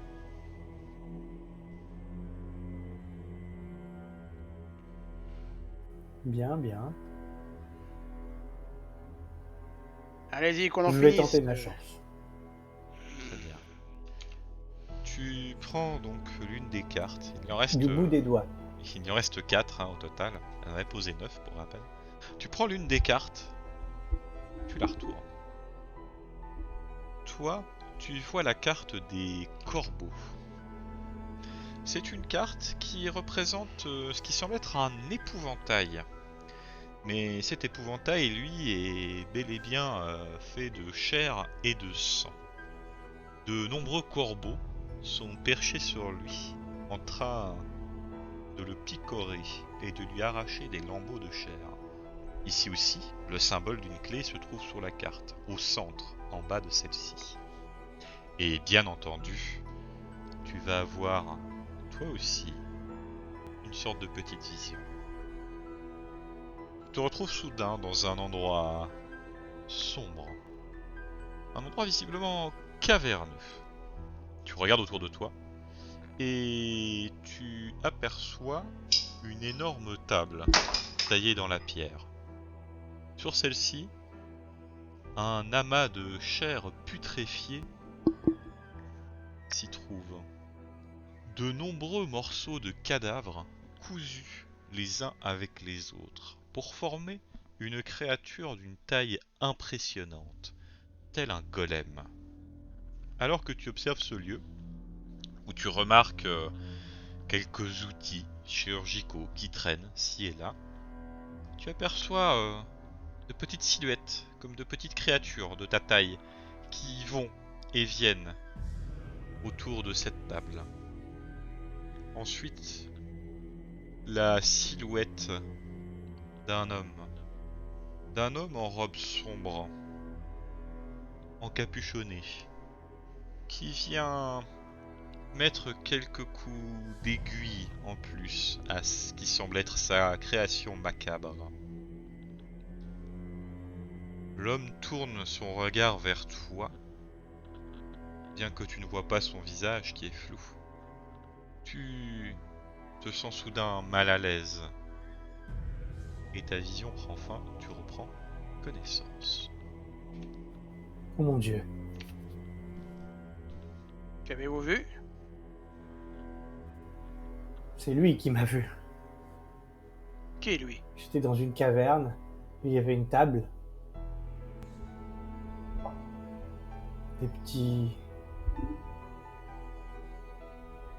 De petits hommes.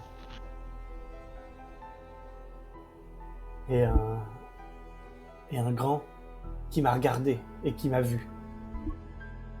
Les petits hommes, c'était pas tes congénères? Nous autres gnomes sommes bien plus distingués. Ouais. Ça dépend lesquels. Et ne manquons pas de savoir vivre comme certains. Ça Regard veut en dire biais quoi, pour les ça? demi-ocres.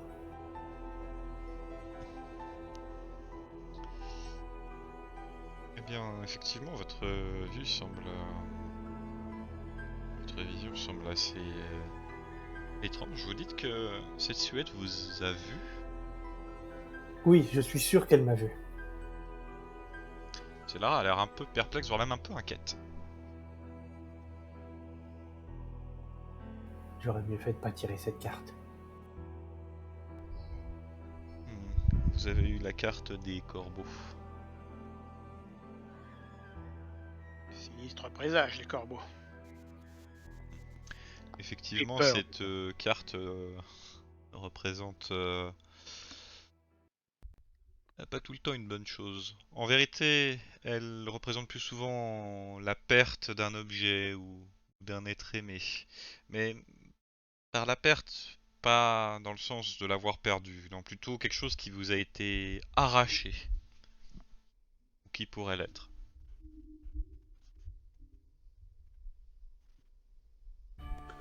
Et qu'est-ce que ça veut dire les symboles de clé sur les cartes? Eh bien, le jeu du tourment est composé de 54 cartes. Elle récupère d'ailleurs les cartes. Il y en a... Elles sont réparties en 6 catégories, chacune d'elles ayant un symbole. Il y a la clé, il y a le bouclier, il y a le livre, la couronne et enfin l'étoile. Il y a également le marteau. il y a 9 cartes dédiées à chacun de ces symboles. Le plus étrange, c'est que pourtant j'ai bien mélangé mon jeu, mais toutes les cartes que vous avez tirées possédaient le même symbole. Il n'y a que 9 cartes clés sur les 54. Et celles qui étaient sur la table et qu'on n'a pas tirées, Ah, il ne faut pas les regarder. C'est une mauvaise chose. Cela mettrait le tourment en colère. Elle dit ça presque un peu sur un côté humoristique, mais tu sens peut-être que c'est plus une question de tradition ou de choses peut-être supplémentaires qu'il ne vaut mieux pas tirer. On déconne pas avec le destin. d'accord. Du coup, elle les a pris effectivement et puis elle les a remis dans le paquet qu'elle remélange sans avoir regardé les cartes qui n'ont pas été tirées. Mais 6 cartes sur 9 que j'ai tirées étaient des clés. Je ne suis pas une grande experte des probabilités et de la mathématique, mais c'est plutôt anormal. Vous en conviendrez. Alors, qu'est-ce qu'on est censé faire de tout ça? Ce sont vos cartes maîtresses. Maintenant, je vais procéder au tirage et à la lecture. Ces cartes ont normalement un lien, et si elles apparaissent à nouveau dans un tirage, ça veut dire que leur signification est bien plus puissante. Principe. Elle commence à nouveau, après avoir mélangé ces cartes, à reposer 9 cartes de la même manière. Encore face cachée. Et elle continue. Il y a donc plusieurs symboles, 6 symboles par 9 cartes, et toutes les cartes ont leur signification. Et l'emplacement de la clé, vous voyez que je dépose de manière à faire un carré, comme ceci avec 9 des cartes. Et chaque carte a un emplacement favori. Si le symbole se trouve en haut à gauche sur la carte, eh bien c'est que son emplacement est celui en haut à gauche. Donc là elle pose le doigt sur la carte qu'elle a posée face cachée qui est en haut à gauche de son carré. Si la carte est placée plus ou moins proche de son emplacement, sa signification mère est plus ou moins juste. Si par contre elle se retrouve à l'opposé, elle est ce que l'on appelle désalignée. Et sa signification peut être tout autre. Alors, en termes de jeu, donc là je sors du roleplay, je sors de l'histoire, hein, je vais parler de méta un peu pour vous expliquer le fonctionnement du jeu de cartes du tournant. Faut savoir que moi j'ai le jeu de cartes, hein, je l'ai en physique, donc j'ai fait le tirage, je les ai fait avant pour être prêt. En fait, chacun des 6 symboles représente les caractéristiques. Le marteau pour la force, la clé pour la dextérité, le bouclier pour la constitution, le livre pour l'intelligence, l'étoile pour la sagesse et la couronne pour le charisme. Et chacun des 9 emplacements représente les différents alignements. Loyal bon, loyal neutre, loyal mauvais, chaotique bon, etc. etc. Donc on fonctionne avec les caractéristiques et les alignements. Donc en gros, je vais pas vous donner le détail du plateau, mais par exemple, la ligne du haut représente le bien alors que la ligne du bas du carré représente le mauvais. La colonne de gauche représente le loyal et celle de droite le chaotique. Donc par exemple l'avalanche qu'avait tiré Krimar, sa clé est en bas à gauche, c'est une carte loyale mauvaise. D'accord. Alors ça c'est du méta, mais évidemment Zara va vous expliquer ça parce que les idées d'alignement et de caractéristiques n'ont rien à faire dans le roleplay bien sûr. Mais ça c'est pour la petite explication aux joueurs et aux auditeurs un peu du fonctionnement. Bah oui, c'est aussi bien de le préciser. Salut Mickey. Donc du coup Zelara a posé son nouveau carré de cartes et elle va commencer le tirage. Bien. Je ne vais pas perdre de temps et je vais tout de suite procéder à la lecture. La première colonne représente le passé, celle du centre, le présent, et celle de droite, l'avenir. Elle commence, elle retourne la première carte de la colonne du passé. Cette carte est celle du roncier. C'est une carte qui, elle, a un bouclier qui se trouve en bas à gauche. La carte représente une mer de ronces aux épines acérées, Alors que, surplombant cet endroit, il y a comme un épouvantail, une bannière de bois sur laquelle est accroché un squelette en piteux état, vêtu de lambeaux de vêtements. Célara observe la carte et elle dit: le roncier. Cette carte, généralement, dans les bonnes conditions, indique le retour d'un triomphe. Ici, elle est désalignée. Elle est normalement plutôt de bon augure, malgré son aspect. Mais... elle est légèrement, pardon, de mauvais augure. Mais ici, alors qu'elle est censée être sur cet emplacement, elle représente plutôt la présence ou le retour d'une vieille menace. J'aurais tendance à dire que peut-être quelque chose du passé serait de retour.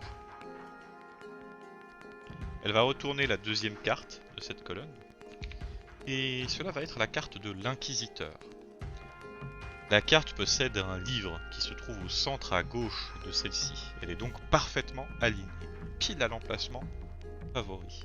La carte représente un homme vêtu de vêtements rouges et noirs. Il a des parchemins qui sont accrochés à ses vêtements, et dans l'une de ses mains, il tient un énorme grimoire, alors que de l'autre, il pointe du doigt avec un regard accusateur. L'Inquisiteur. Eh bien, cette carte-là parle d'une réalité qui est immuable. Elle représente les faits. Pour pouvoir mieux l'interpréter, il me faudrait peut-être... oui, il faudrait voir la suivante. Elle va tourner la dernière carte liée au passé. Et ça va être la carte du musée de cire. Elle aussi a un symbole de bouclier, tout comme le roncier. Mais celui-ci se trouve en bas à droite. La carte représente une énorme cuve de cire bouillonnante dans lequel on trempe un homme attaché par et qu'on glisse dans la cuve par la tête la première. Plutôt peu rassurante. D'ailleurs, les quelques décorations de la carte, on voit quelques colonnades sur lesquelles sont dessinés des crânes. Le musée de cire. Elle représente l'impuissance, l'entropie. Elle peut aussi représenter une abondance d'énergie, de pouvoir. J'ai l'impression que le tourment essaie de nous dire que la réalité est dure, que quelque chose de très puissant s'est éveillé. Quelque chose de très puissant semble être de retour. Elle va de suite passer au présent et retirer la première de ses cartes. Il s'agit de la morsure du serpent. Une carte disposant à nouveau d'un symbole en bas à droite, le symbole d'un livre cette fois. Cette carte représente un homme portant une cape et une capuche d'une couleur pourpre. L'homme a l'air de mettre sa main au niveau de sa hanche, où une blessure pullule d'une espèce de liquide verdâtre faisant penser à du poison.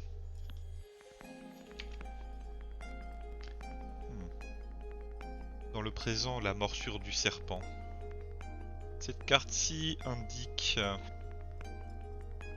d'une certaine manière des choix, des découvertes, des idées, le plus souvent des pouvoirs ou des choses empoisonnées qu'il ne valait peut-être mieux pas découvrir. Sauf qu'ici, elle est pleinement désalignée. Elle est plutôt un présage d'avancée ou de découverte.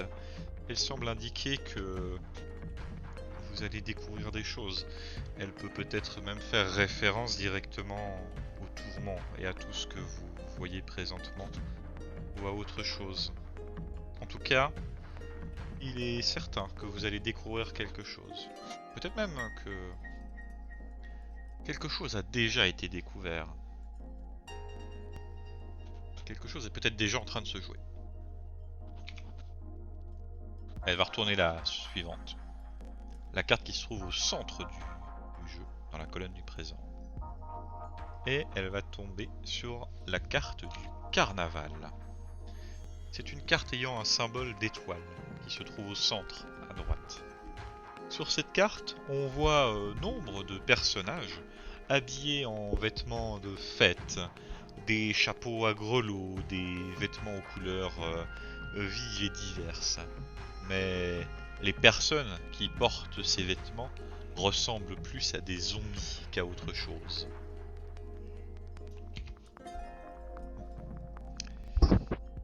Le carnaval représente les illusions et la tromperie. Elle semble indiquer que quelque chose est faux quelque part, qu'une illusion va peut-être être révélée. Là, elle regarde à nouveau, elle pose son doigt sur la morsure du serpent.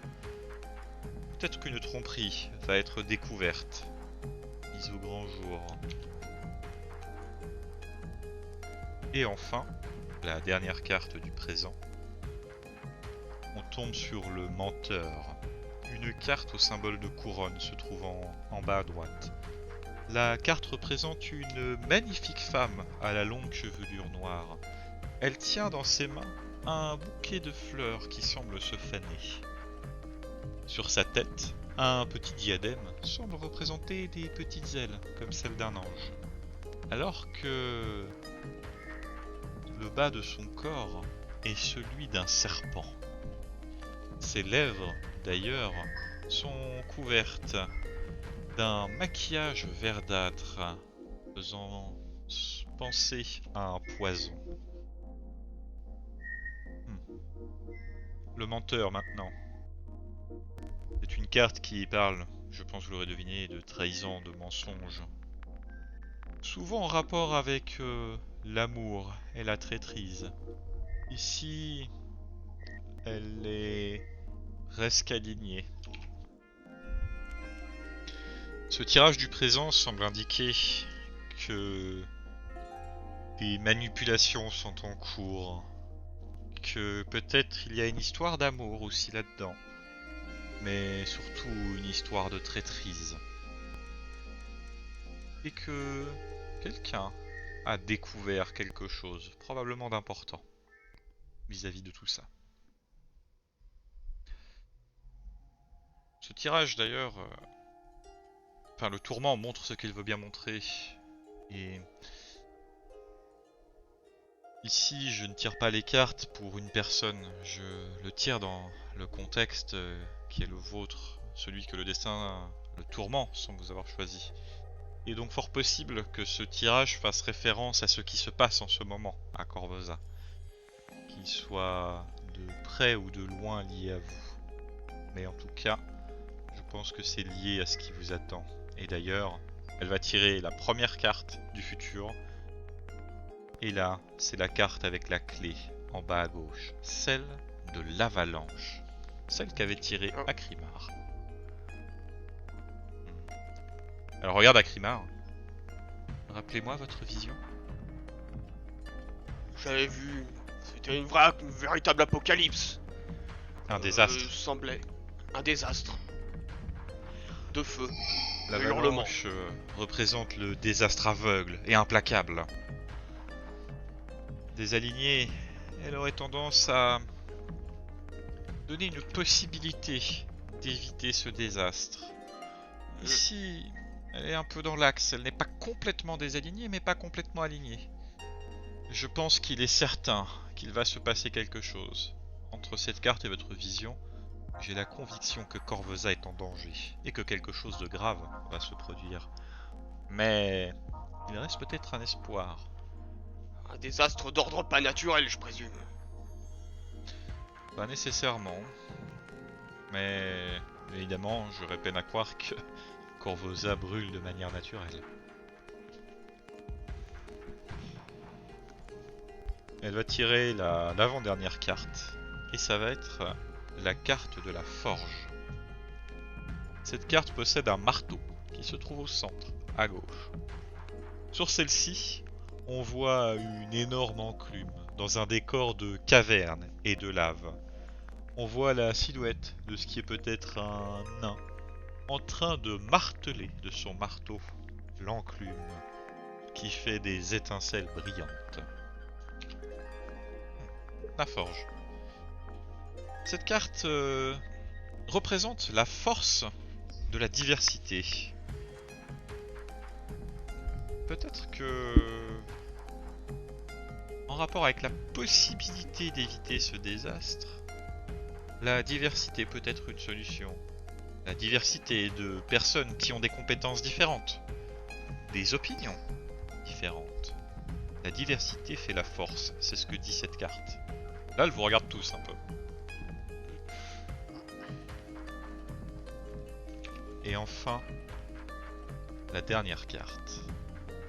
Elle la retourne. La carte comporte un symbole d'étoile qui se trouve au centre, en bas. La carte représente une femme aux cheveux blancs. Son visage ridé semble presque en train de fondre, alors que ses yeux sont des puits noirs sans fond. Elle ouvre sa bouche qui est garnie de dents acérées comme celle d'un diable. Et à l'intérieur de sa bouche, ce n'est pas une langue, mais c'est un œil vert grand ouvert qui vous observe. Cette sorcière a une main levée, comme pour interdire quelque chose ou signifier de s'arrêter. Cette carte portant le nom de la sorcière muette. Là, Zellara, elle va avoir un aspect un peu plus sombre qui va se pendre sur son visage. Se peindre sur son visage. Elim, la sorcière muette, oui. Je vois. Qu'est-ce que ça veut dire? Cette carte est de mauvais augure. Elle représente les sombres secrets, les pactes. Souvent avec des diables, des démons ou des puissances dont on ne cite pas le nom. Elle peut aussi représenter une loyauté infaillible et la lucidité lorsqu'elle est complètement désalignée, mais ici ce n'est pas le cas. Résumons. Une sombre entité, quelque chose, un mal qui viendrait à revenir avec une puissance implacable. Un présent où des mystères se font, des secrets se jouent, de la tromperie, de la traîtrise. Et un futur où un désastre semble poindre. Et l'arrivée de pactes et de sombres secrets. Pour moi, il ne fait aucun doute. Quelque chose de terrible se prépare. Et le tourment semble vous avoir choisi pour cette chose. Et pensez-vous que Gaedren Lam y soit pour quelque chose? C'est possible. Peut-être qu'il y est lié de près ou de loin. Pourtant, ce n'est qu'un seigneur du crime. Finalement, pas l'un des plus grands non plus. Quel intérêt aurait-il à vouloir faire brûler toute la ville? C'est un peu son fond de commerce. Une autre part, c'est Gaedren Lam qui vous réunit tous. Et peut-être que c'est votre destin d'être réunis ici pour quelque chose de plus grand. Quoi qu'il en soit, elle récupère les cartes et les range. Je pense que avant toute chose, justice doit être rendue. Bien parlé. Là-dessus, on est d'accord. Moi, à la base, j'étais venu pour choper Gaedren Lam. Et là, j'exhibe mes bras, j'exhibe toutes mes longues cicatrices qu'il y a sur mon visage, mes bras. Gaedren Lam se trouve au 17 quai Ouest, dans une vieille prêcherie. Ce n'est pas très loin d'ici, vous devriez le trouver facilement. J'imagine qu'il doit être bien entouré. Il doit avoir quelques sbires, c'est fort possible. Le tourment ne m'en a pas parlé malheureusement. Je n'ai pas de détails sur ceux qui le protègent. Bon, dans ce cas, qu'est-ce qu'on attend? Mon épée a soif de sang. Je vous suis, messire Orc. En tout cas, je lui ai dit je ne peux pas plus vous aider. C'est plus moi qui ai besoin de votre aide qu'autre chose. Je n'ai aucune chance de vaincre cet homme à moi seul et comme je l'ai dit, la garde est déjà tellement occupée ou lente que même si j'allais les voir maintenant pour leur dire où se trouve Gaedren, Gaedren sera certainement avertie et saura qu'elle arrive et aura sans doute le temps de partir. Et d'ailleurs, même si la garde l'arrête, quelle garantie ai-je qu'il sera puni? Ou que vous aurez justice vous aussi? Cela fait des dizaines d'années que ce criminel échappe à la justice. Et maintenant, vous savez où il se trouve. Et vous aussi, vous connaissez cette frustration. Car vous tous, vous le cherchez. Et je sais que jusqu'à présent, vous n'avez pas fait mouche. Mais cette fois, vous savez où il se trouve. Gaedren a causé trop de tort et il est temps que cela cesse. Il est maintenant temps qu'il paye pour ses crimes. Est-ce que c'est préférable qu'on le fasse prisonnier qu'on l'amène ou on peut le trucider sur place? Pour ma part, j'ai une promesse à tenir et mon contrat ne stipule pas qu'il doit rester en vie. Je suis assez Oh, mais d'accord avec ici, ça. tu penses bien qu'on va pas le relâcher. Pour la dame, elle nous a aidés en nous disant où il est. Si elle veut le voir mourir, il doit bien ça, non? Je ne prends pas de plaisir à voir mourir qui que ce soit. Évidemment, j'aurais préféré qu'il soit jugé pour des crimes moins graves et que je n'ai pas eu tant de souffrance, mais il a assassiné mon fils et il a fait tant de mal à tant de gens. Je n'aime pas dire ça, Pour mais moi. je pense que cet homme mérite de mourir. Ce qui concerne cet homme, c'est tout simplement jeter une ordure à la poubelle. Il manquera pas à grand monde, celui-là. En effet, je pense qu'il ne manquera à personne. Tout cela paraît quand même très simple.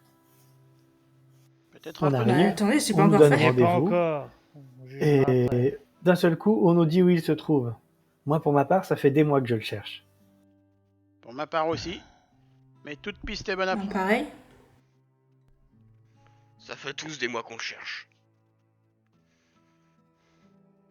Et le grief de certains, Maître Azelius, est bien plus ancien d'ailleurs que quelques mois. Et là, elle regarde particulièrement les deux demi-orques.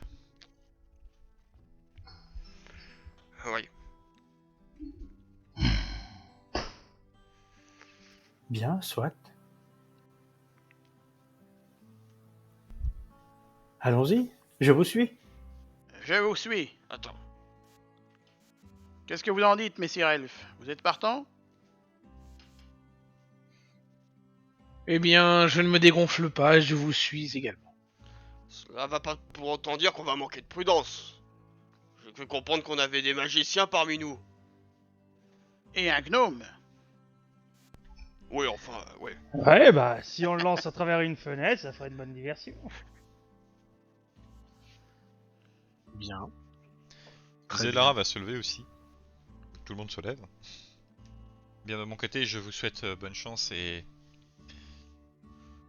j'espère que ces avertissements, ces prédications que je vous ai faites sauront vous aider d'une manière ou d'une autre.